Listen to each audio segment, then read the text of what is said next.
Chris, we're still waiting to find out what's going to happen with the Eagles and head of security Dom DiSandro after that crazy incident from Sunday where Dre Greenlaw tackles Devontae Smith at the sideline of the Eagles, draws a flag for unnecessary roughness. In comes Dom DiSandro to break it up, standing on the white stripe where he should not be. And then Dre Greenlaw throws the punch that kind of grazes the face of DiSandro. Both are rejected.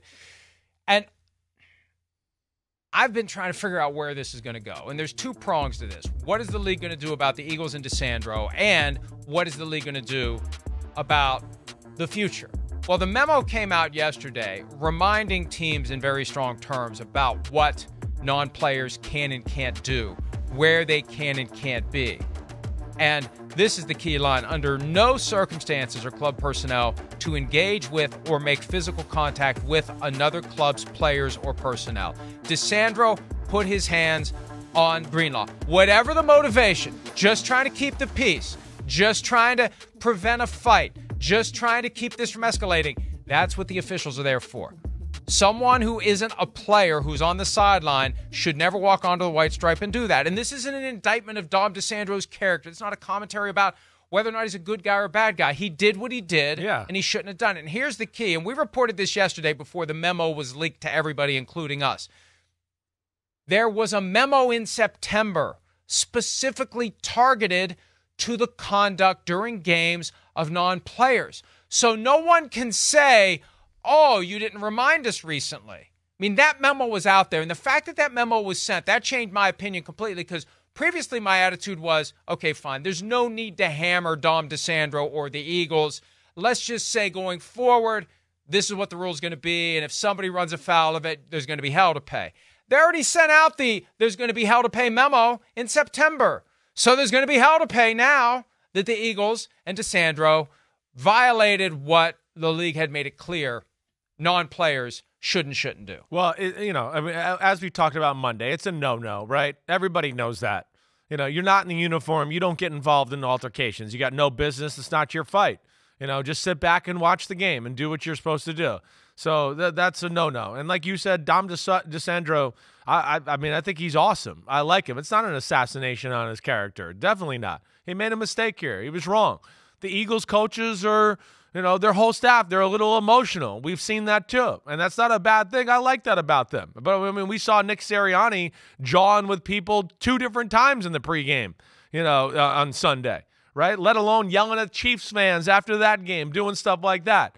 So they are that group. Now, you're right. The memo is going to change the aspect there. Now, what I will say is just because they got that memo doesn't mean they read that to everybody. It wasn't they went down to Dom DiSandro's office and were like, hey, Dom, we got this memo here. Sometimes things like that, they get read and they go, well, we don't really have that problem anyways. Yeah. We don't need to read it to the team. So who knows where that filtered. But either way, they're liable because it's out there. I hear that.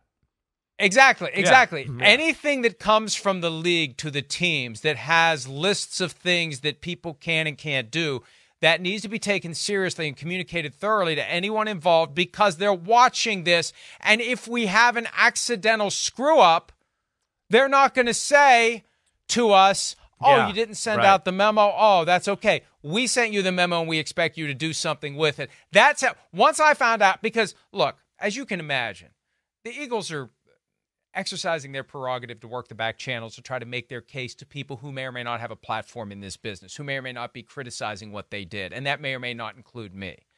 Once I found out about that memo from September 13, which obviously the Eagles aren't going to lead with in their efforts to try to work people in the back channels, that memo changed everything. That memo is bad for the Eagles. It's bad for Dom DiSandro. The matter remains under review, and I don't know whether they're going to make an announcement to the world what they're going to do. They may want to handle it quietly, but I think there's going to be a consequence from 345 Park Avenue, and they'll probably give the Eagles the chance to be the ones to administer the discipline first.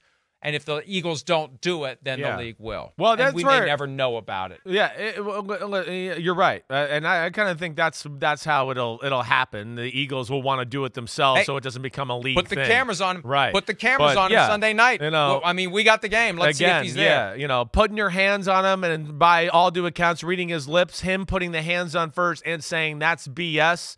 right? It was all wrong. Let alone, like, I don't even think there should have been a penalty on the play. I don't think it was like an egregious late hit or anything like that either. I thought it was all a little weird.